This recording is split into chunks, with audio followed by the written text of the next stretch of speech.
પૂજા વિદ્યાલય online શિક્ષણમાં આજે આપણે ધોરણ 11 પ્રકરણ 1 રસાયણ વિજ્ઞાનની કેટલીક પાયાની સંકલ્પનામાં એકમ અવયવ પદ્ધતિ વિશે અભ્યાસ કરીશું। એકમ અવયવ પદ્ધતિમાં શું સમજવાનું છે, તો આપણે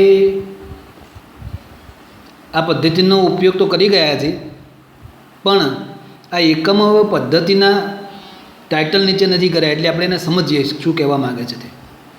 તમને કોઈ પૂછે કે દિવસના કલાક કેટલા, દિવસના સેકન્ડ કેટલા, દિવસની મિનિટ કેટલી, તો આપણે તરત જ એની ગણતરી કરીને આપણે જવાબ આપી શકીએ છીએ। એવી જ રીતે કિલોમીટરના મીટર કેટલા, કિલોમીટરના સેન્ટીમીટર કેટલા, કિલોમીટરના મિલીમીટર કેટલા, આ બધી પણ ગણતરીઓ આપણે કરી શકીએ છીએ। પણ અહીં આપણે એ જ ગણતરી કરવાના છીએ, પણ એ ગણતરીમાં આપણે એકમ અવયવનો ઉપયોગ કરવાના છે। એકમ અવયવ એટલે શું તે આપણે સમજવાના છીએ। તો આપણો પ્રશ્ન પહેલાં આપણે લઈએ છીએ કે 2 દિવસને સેકન્ડમાં ફેરવો, 2 દિવસની સેકન્ડ કેટલી એ આપણે જોવાના છીએ। અને આ 2 દિવસની જે સેકન્ડ આપણે સમજવાના છીએ, એમાં સૌથી પહેલાં આપણે શું સમજવાના છીએ, તો આપણે જે રૂપાંતરણ છે એ આપણે સમજીશું કે જેમ કે 1 દિવસ બરાબર 24 કલાક, તો 1 દિવસના કલાક 24 એ આપણે જાણીએ છીએ। તો આપણે એને એકમ અવયવ બનાવીશું। કેવી રીતે? તો કે 24 કલાક ભાગ્યા 1 દિવસ। તમે 24 કલાક અને 1 દિવસ, તો બંનેનો સમયગાળો તો સરખો જ છે, માટે આ બંનેનો જ આપણે ગુણોત્તર લઈએ ત્યારે 1 થશે। એવી જ રીતે આપણે 1 દિવસ ભાગે 24 કલાક કરીએ તો પણ આ બંનેનો ગુણોત્તર 1 થશે, કારણ કે 1 દિવસનો સમયગાળો અને 24 કલાકનો સમયગાળો બંને સરખો છે। તો આપણે જે આ તૈયાર કર્યો એને એકમ અવયવ કહેવાય, અને આનો ઉપયોગ આપણે આ 2 દિવસની સેકન્ડમાં ફેરવવા માટે કરવાના છે। તો અહીં આપણે દિવસને કલાકમાં ફેરવીશું, હવે કલાકને મિનિટમાં ફેરવવાના છે, અને આપણે જાણીએ છીએ રૂપાંતરણ કે 1 કલાક બરાબર 60 મિનિટ। તો એકમ અવયવ શું થશે? 60 મિનિટ ભાગ્યા 1 કલાક, બંનેનો સમયગાળો સરખો છે, માટે આ એકમ અવયવ છે, મૂલ્ય 1 જ આવે। એવી જ રીતે 1 મિનિટની સેકન્ડ કેટલી, તો કે 60 સેકન્ડ, તો એનો એકમ અવયવ થશે 60 સેકન્ડ ભાગ્યા 1 મિનિટ, બંનેનો સમયગાળો એક જ છે। 1 મિનિટ કહો કે 60 સેકન્ડ કહો, બંનેનો સમયગાળો તો સરખો જ છે। તો આ સરખા સમયગાળો હોવાથી આપણે એને એકમ અવયવ તરીકે લઈ શકીએ છીએ। હવે આપણે એનો ઉપયોગ કેવી રીતે કરી શકવાના છે, તો આપણે જાણીએ છીએ કે દિવસને આપણે સેકન્ડમાં ફેરવવાના છે, તો પહેલાં દિવસને કલાકમાં ફેરવવાના છે।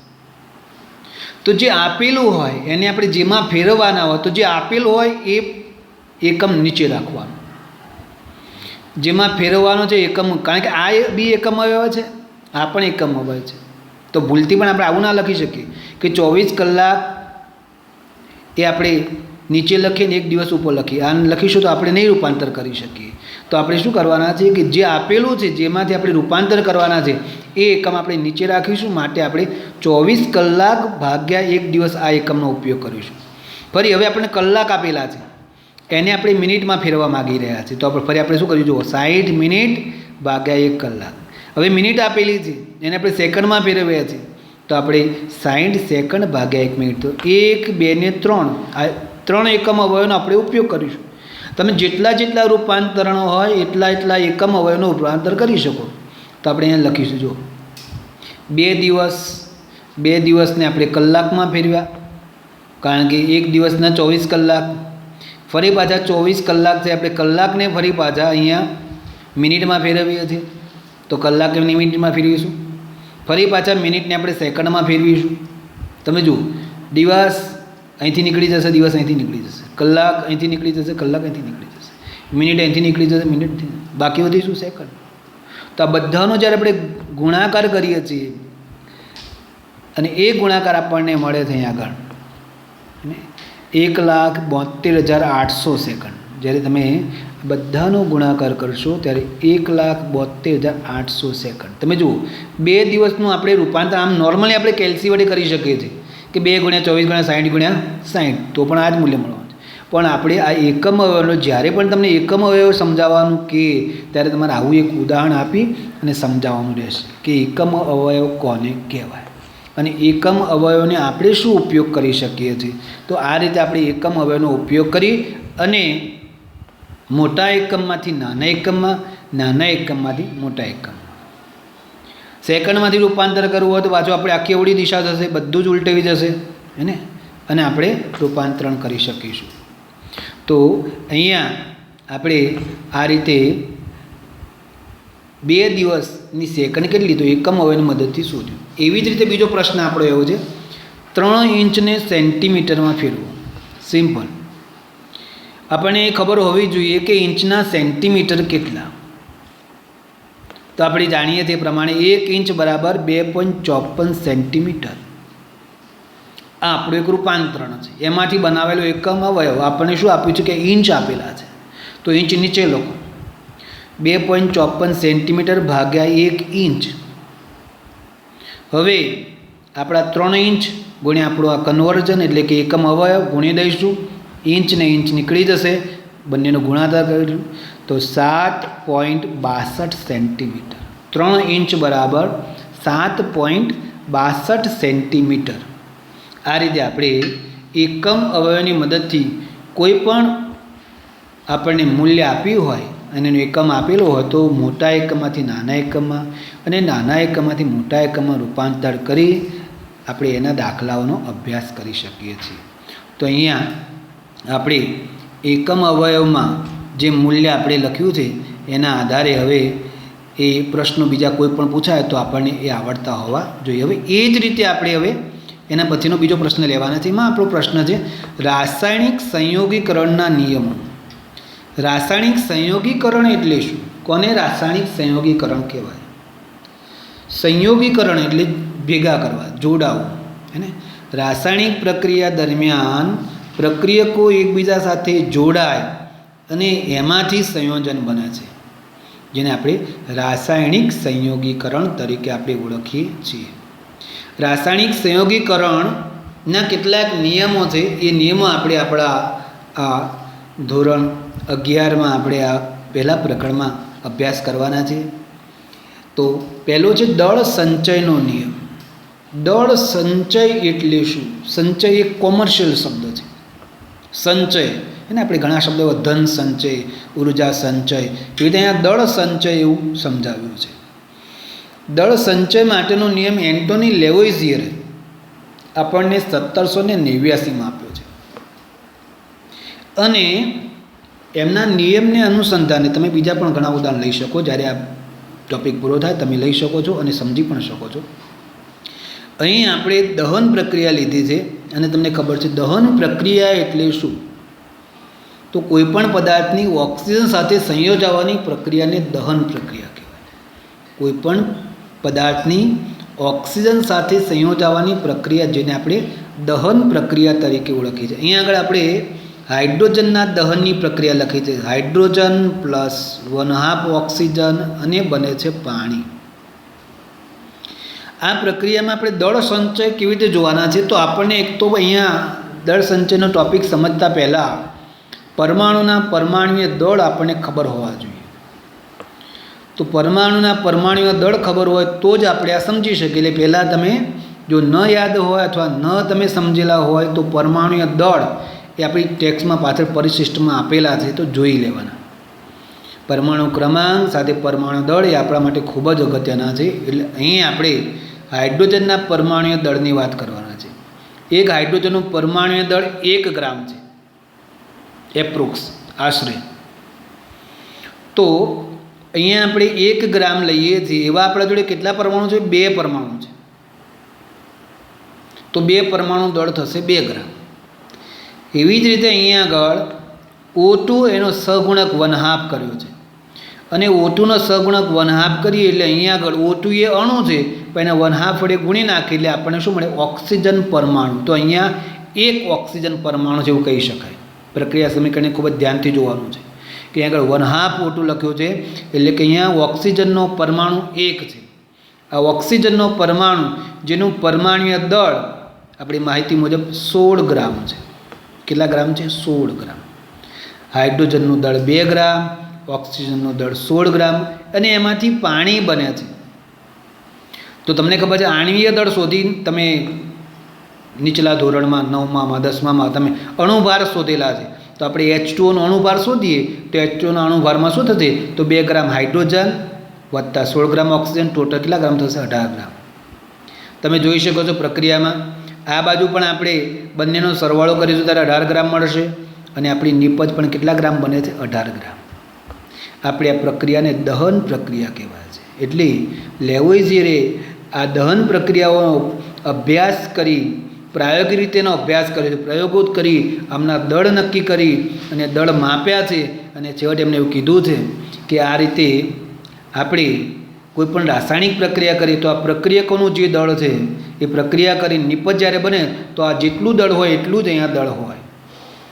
અને એટલા માટે આપણને નિયમમાં સમજાવે છે ભૌતિક અને રાસાયણિક ફેરફારોમાં પ્રક્રિયા દરમિયાન દળમાં પરિણામી ફેરફાર થતો નથી. કોઈ પણ ભૌતિક ફેરફાર કરો કે રાસાયણિક ફેરફાર, પ્રક્રિયા ભૌતિક પ્રકારની હોય કે રાસાયણિક પ્રકારની હોય, પ્રક્રિયા દરમિયાન દળમાં કોઈ જ પ્રકારનો ફેરફાર થતો નથી. દળ અચળ રહેશે. અને જેના માટે આપણે શબ્દ વાપરવાના છીએ દળ સંચય. એનું ઉત્પન્ન નહીં થવાનું કે એનો વ્યય પણ થવાનો નથી, એટલે દળ જળવાઈ રહેશે. જેમ ધન સંચય કરીએ ને, ધન સાચવી રાખવાનું, જાળવી રાખવાનું, એમ અહીંયા દળનો સંચય, દળ પણ જળવાઈ રહેશે. 18 ગ્રામ પ્રક્રિયકો હોય તો નિપજ પણ 18 ગ્રામ જ બનશે, જેને દળ સંચયનો નિયમ કહેવાય. માટે એમને આપણને આગળ કીધું છે કે પ્રક્રિયા દરમિયાન દ્રવ્યનું સર્જન કે વિનાશ થઈ શકતો નથી. પ્રક્રિયા દરમિયાન દ્રવ્યનું સર્જન કે વિનાશ થઈ શકતો નથી, જેને આપણે દળ સંચયનો નિયમ કહીએ છીએ. કોઈ પણ પ્રક્રિયા લેશો, તમે એમોનિયા બનાવવાની પ્રક્રિયા લેશો, તમે હાઇડ્રોજન પેરોક્સાઇડ બનાવવાની પ્રક્રિયા લેશો, કોઈ પણ પ્રકારની પ્રક્રિયા લેશો તો પ્રક્રિયામાં આપણે પ્રક્રિયકોનું જેટલું દળ હશે એટલું જ આપણને નિપજનું દળ મળશે. તો અહીંયા આપણે આપણા દળ સંચયના નિયમમાં ખૂબ જ અગત્યનું આપણે યાદ રાખવાનું છે. હવે જ્યારે જ્યારે પણ રાસાયણિક પ્રક્રિયા આવશે તો તમારા મગજમાં આ ક્લિયર હોવું જોઈએ કે જેટલા પ્રક્રિયકો હોય એનું જે દળ થશે એટલું જ સામે આપણા નિપજનું દળ થશે. એટલે અહીં આપણે આપણા રાસાયણિક પ્રક્રિયામાં દળ વિશેની માહિતીને ખાસ ધ્યાન આપીએ છીએ. એટલે જોઈ લઈશું કે દળ એ વ્યય થતો નથી કે એનો નાશ થતો નથી કે એને આપણે ઉત્પન્ન પણ કરી શકતા નથી. તો અહીંયા દળ સંચયનો નિયમ આપણે પૂરો કરીએ છીએ. એના પછી બીજો નિયમ છે આપણો નિશ્ચિત પ્રમાણનો નિયમ. પ્રમાણ એટલે શું? નિશ્ચિત પ્રમાણ એટલે શું? આ પ્રમાણ શબ્દ છે તો આપણે નિશ્ચિત પ્રમાણ એટલે ચોક્કસ પ્રમાણ, અને પ્રમાણ એટલે અહીંયા સંયોજનના સંઘટનની વાત છે. સંયોજનના સંઘટનની વાત છે. તો અહીંયા સંયોજનના સંઘટન સમજવા માટે આપણે શું કહ્યું? સરળ એક્ઝામ્પલ તમને આપું છું. પહેલાં H2Oનું. H2Oની વાત કરીએ છીએ. પાણી આપણે કોઈ પણ પદ્ધતિથી બનાવ્યું હોય, અથવા તમે કોઈ પણ જગ્યાએથી પાણીનો નમૂનો લો, એ પછી સમુદ્રમાંથી હોય, નદીમાંથી હોય, કોઈ ધ્રુવ પ્રદેશમાં બરફના જે સરોવર છે એમાંથી હોય, કોઈ પણ જગ્યાએથી તમે જ્યારે પાણીનો નમૂનો લેશો તો પાણીના નમૂનામાં H2O હશે. H2O એટલે આગળ આપણે હમણાં જેમ ભણી ગયા રીતે H2Oમાં કે એમાં 2 ગ્રામ હાઇડ્રોજન હોય અને 16 ગ્રામ ઓક્સિજન જ હોય.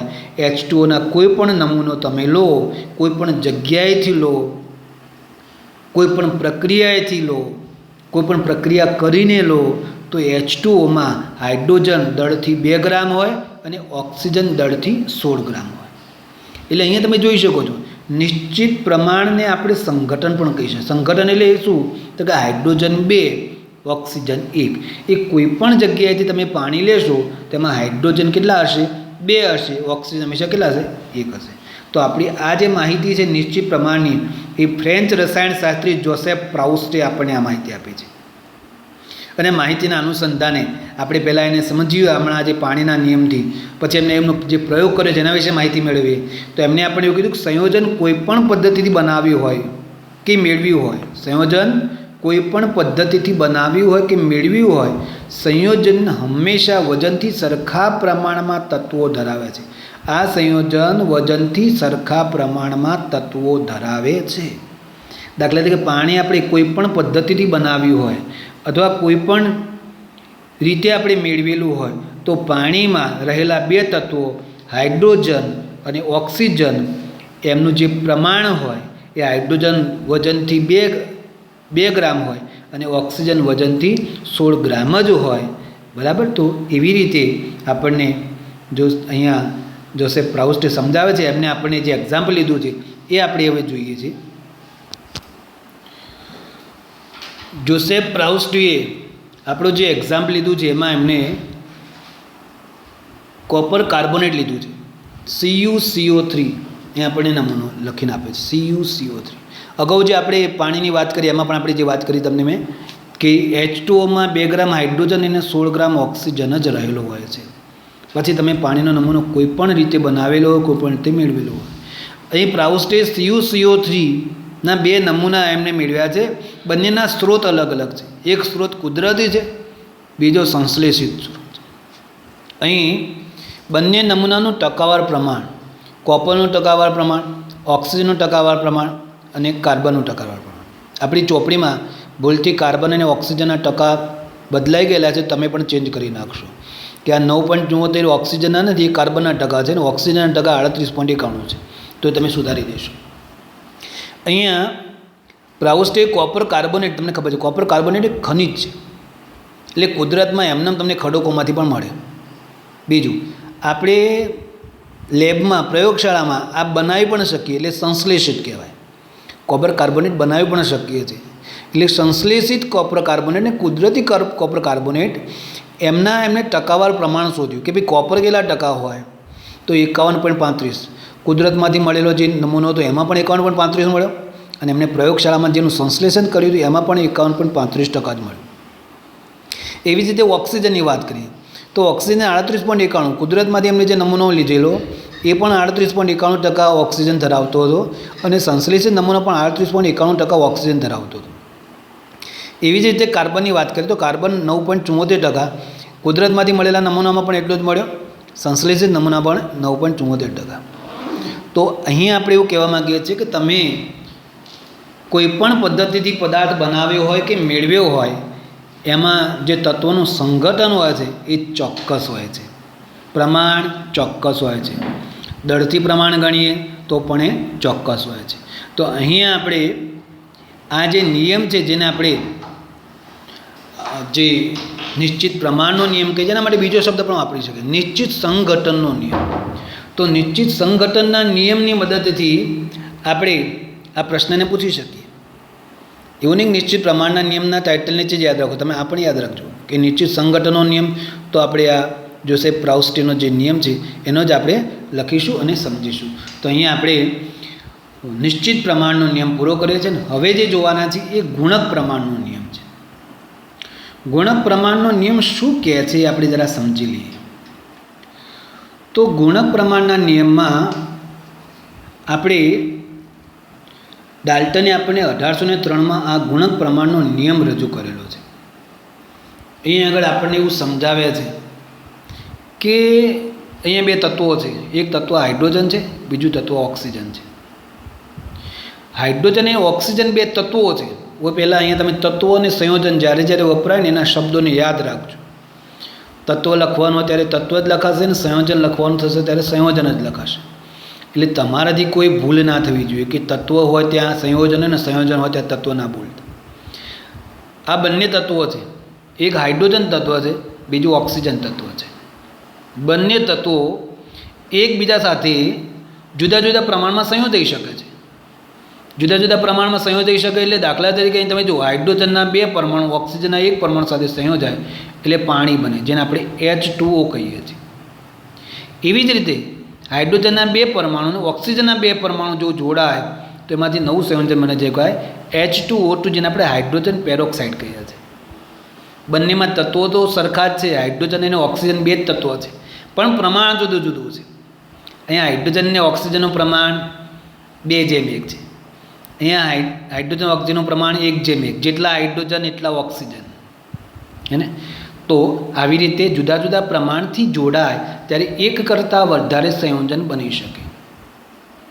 આવું નાઇટ્રોજનમાં પણ થઈ શકે. નાઇટ્રોજન અને ઓક્સિજન લો તો નાઇટ્રોજન ઓક્સિજન સાથે જોડાય તો NO બની શકે, નાઇટ્રિક ઓક્સાઇડ. NO2 બની શકે, નાઇટ્રોજન ડાયોક્સાઇડ. NO3 બની શકે, નાઇટ્રોજન ટ્રાયોક્સાઇડ. N2O5 બની શકે, પેન્ટોક્સાઇડ, હે ને. તો અહીંયા આગળ આપણે આવી રીતે જુદા જુદા તત્વો લઈએ અને એમને એકબીજા સાથે સંયોજન બનાવવાનું વિચારીએ ત્યારે આપણે પાણીનો નમૂનો મતલબ આપણે હાઇડ્રોજન અને ઓક્સિજનનો નમૂનો લીધો છે. એટલા માટે આપણી પાસે આ બે સંયોજન છે. આ જ નિયમ આપણે નાઇટ્રોજન અને ઓક્સિજન વચ્ચે પણ સમજી શકીએ. અને હવે જે સમજવાના છે અગત્યની વાત છે, એમાં બે દળ દર્શાવે. તમે જુઓ, અહીંયા હાઇડ્રોજનનું દળ 2 ગ્રામ છે ને ઓક્સિજનનું દળ 16 ગ્રામ છે. એવી જ રીતે અહીંયા હાઇડ્રોજનનું દળ 2 ગ્રામ છે ને ઓક્સિજનનું દળ 32 ગ્રામ છે. જોઈ શકીએ છીએ કે આ જે 2 ગ્રામ છે, અહીંયા પણ 2 ગ્રામ છે ને અહીંયા પણ 2 ગ્રામ છે. 2 ગ્રામ અને અહીંયા 2 ગ્રામ એટલે ચોક્કસ મૂલ્ય છે. અને ચોક્કસ માટે આપણે એવું કહી શકીએ કે આને નિશ્ચિત શબ્દથી આપણે બોલી શકીએ કે ભાઈ ચોક્કસ છે કે નિશ્ચિત છે. તો અહીંયા આપણે હાઇડ્રોજનનું જે દળ છે 2 ગ્રામ લીધેલું છે, અહીંયા પણ હાઇડ્રોજનનું દળ 2 ગ્રામ લીધું છે. પણ ઓક્સિજનના દળની વાત કરીએ તો અહીંયા ઓક્સિજન 16 ગ્રામ છે. ઓક્સિજન 16 ગ્રામ એટલા માટે એક ઓક્સિજનનો પરમાણુ છે ને ઓક્સિજનનો પરમાણુ દળ 16 છે માટે. અહીંયા હાઇડ્રોજનનો પરમાણુ ભાર 1 છે, એવા 2 હાઇડ્રોજન છે માટેનું દળ 2 ગ્રામ છે. એટલે પરમાણુ દળ એ ખૂબ જ અગત્યની વસ્તુ છે. જો તમને પરમાણુ દળ ન યાદ હોય તો આ બધું પછી યાદ રાખવા જેવું જ થશે. એટલે આપણે 2 ગ્રામ એટલા માટે લખ્યું છે, એક હાઇડ્રોજનનો પરમાણુ ભાર 1 ગ્રામ, એવા 2 હાઇડ્રોજન માટે 2 ગ્રામ. એક ઓક્સિજનનો પરમાણુ ભાર 16 ગ્રામ માટે અહીંયા 16 ગ્રામ લખીએ છીએ. એવી જ રીતે અહીંયા જતા રહીએ. હાઇડ્રોજનનો પરમાણુ ભાર 1 છે, એવા 2 હાઇડ્રોજન છે માટે આપણે હાઇડ્રોજનનું દળ કેટલા ગ્રામ લખ્યું? 2 ગ્રામ. એવી જ રીતે ઓક્સિજનની વાત કરીએ તો ઓક્સિજનમાં આપણે જાણીએ છીએ એમ 2 પરમાણુ છે. એક પરમાણુ દળ 16 ગ્રામ છે તો 2 પરમાણુ દળ 32 ગ્રામ થશે, હે ને. તો અહીંયા હાઇડ્રોજન અને ઓક્સિજન વચ્ચેની પ્રક્રિયાથી પાણી બને. આગળ આપણે જે પ્રક્રિયા લખી હતી H2 + 1/2O2 gives H2O. બીજી પ્રક્રિયા થશે H2 + O2 gives H2O2, hydrogen peroxide બનાવશે. અને આ બંને પ્રક્રિયા દરમિયાન બનતી આ જે સંયોજનો છે, સંયોજનમાં હાઇડ્રોજનનું દળ ચોક્કસ છે પણ ઓક્સિજનનું દળ બદલાય છે. તો હાઇડ્રોજનનું જે દળ છે એને નિશ્ચિત દળ કહેવાય. આ દળને કેવું કહેવાય? નિશ્ચિત દળ. આ દળ નિશ્ચિત દળ છે જે 2 ગ્રામ જ છે. અને અહીં હવે આપણે જોઈએ છીએ કે ઓક્સિજન અહીંયા 16 ગ્રામ છે, જ્યારે ઓક્સિજન અહીંયા 32 ગ્રામ છે. તો આપણે ગુણોત્તર લઈએ છીએ 16 અને 32, અને 16 અને 32ના ગુણોત્તરને આપણે 1:2 વડે દર્શાવી શકીએ. ગણિત આપણું જાણીએ છીએ પ્રમાણે 16:32ને તમે 1:2 દર્શાવી છે. અને 1:2 ગુણોત્તર ખૂબ જ નાનો ગુણોત્તર કહેવાય. 1:2ને આપણે પૂર્ણાંક સંખ્યાનો ગુણોત્તર છે અને એ પણ ખૂબ જ નાનો ગુણોત્તર છે. એટલે આપણે અહીંયા આગળ આપણા જે ગુણોત્તર છે ગુણક પ્રમાણમાં એ સાદા નાનો ગુણોત્તર મેળવી શકીએ છીએ એવું આપણે સમજાવવા માગીએ છીએ. કે આવી કોઈ પ્રક્રિયા થતી હોય, આવી કોઈ પ્રક્રિયા થતી કેવી? તો કે 2 તત્વો અથવા એક કરતાં વધારે તત્વો, એટલે 2 તત્વો, જો 2 તત્વો એકબીજા સાથે રાસાયણિક પ્રક્રિયા કરીને એક કરતાં વધારે સંયોજન બનાવે, જો 2 તત્વો રાસાયણિક પ્રક્રિયા કરીને એક કરતાં વધારે સંયોજન બનાવે તો આપણે જે લખ્યા છે સંયોજન, એ સંયોજનમાં રહેલા કોઈ એક તત્વના, દાખલા અહીંયા હાઇડ્રોજન લઈએ છીએ, અહીંયા પણ હાઇડ્રોજન, કોઈ એક તત્વના નિશ્ચિત દળ, તમે જુઓ નિશ્ચિત દળ સાથે સંયોજાતા બીજા તત્વના, બીજું તત્વ કયું? ઓક્સિજન ના દળનો ગુણોત્તર એ સાદા પૂર્ણાંકમાં હોય છે. એ શું હોય છે? સાદા પૂર્ણાંકમાં હોય છે. તો આપણો નિયમ તૈયાર થઈ ગયો. જો 2 તત્વો એકબીજા સાથે સંયોજાય, 2 તત્વો એકબીજા સાથે સંયોજાય અને એક કરતાં વધારે સંયોજન બનાવે, શું બનાવે? એક કરતાં વધારે સંયોજન બનાવે તો કોઈ એક તત્વનો નિશ્ચિત દળ, કોઈ એક તત્વનું નિશ્ચિત દળ સાથે સંયોજાતા બીજા તત્વના દળને કોઈ એક તત્વના નિશ્ચિત દળ સાથે સંયોજાતા બીજા તત્વના દળના જે ગુણોત્તર છે એ સાદા નાની પૂર્ણાંકમાં હોય છે. એ સાદો નાનો પૂર્ણાંક ગુણોત્તર છે એવું આપણે કહી શકીએ છીએ. તો આપણે આ નિયમ આગળ લખ્યો છે કે બે તત્વો એકબીજા સાથે સંયોજાઈ એક કરતાં વધુ સંયોજનો બનાવે તો કોઈ એક તત્વના નિશ્ચિત દળ સાથે સંયોજાતા બીજા તત્વના દળનો ગુણોત્તર એ નાની પૂર્ણાંક સંખ્યામાં હોય છે. તો અહીં આપણે ગુણક પ્રમાણનો જે નિયમ છે એ આપણે સમજી ગયા કે જેમાં આપણે તત્વો એકબીજા સાથે સંયોજાય અને જે સંયોગીકરણ કરે છે ત્યારે એક કરતાં વધારે સંયોજન બનાવી શકે છે. અને એક કરતાં વધારે સંયોજન બનાવે ત્યારે આ પ્રમાણે આપણે કોઈ નિશ્ચિત દળ સાથે સંયોજાતા તત્વને આપણે એનો જે ગુણોત્તર છે એ સાદી પૂર્ણાંક સંખ્યામાં હોય છે એવું આપણે કહી શકીએ છીએ. તો અહીંયા આપણે બે નિયમ આજે જોયા છે. એમાં આપણે ત્રણ નિયમ આપણે જોયા છે ને, દળ સંચયનો નિયમ, નિશ્ચિત પ્રમાણનો નિયમ અને છેલ્લે આપણે ગુણક પ્રમાણના નિયમની અહીંયા ચર્ચા કરી છે. તો ગુણક પ્રમાણનો નિયમ ખાસ છે, પરીક્ષામાં પૂછાય એવો છે, તો વ્યવસ્થિત તૈયારી કરી દેજો.